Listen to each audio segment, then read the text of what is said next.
Në teritorin e gjithë vendit janë raportuar 14 vatra zjarri gjatë 10 orëve të fundit, ndërsa 7 prej tyre mbeten ende aktive. Situata më problematike paraqitet në fshatin Riban dhe Ngraçan, në bashkinë Mallakastër, ku zjarri ka marrë përmasa dhe vijon puna për të penguar përhapjen drejt zonave të banuara.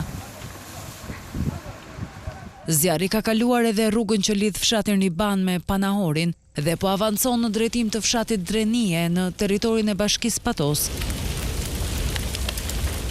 Në operacion janë angazhuar forca zjarfikse nga disa bashki, 35 forca bashkiake, 40 efektiv të forcave të armatosura dhe një avion Air Tractor. Në qarkun e Elbasanit vijon puna në vatrat e Shqiponjës, Malit të Dardhës dhe fshatit Mjekës. Zjarret në Shqiponjë dhe në Mjekës janë nën kontroll, ndërsa nuk raportohet rrezik për zonat e banuara. Në zonën malore ndërmjet Stegopullit dhe Selckës, në bashkinë Libohov dhe Dropull, zjarri ka kaluar në majën e malit dhe ka rritur intensitetin brenda një zone të mbrojtur.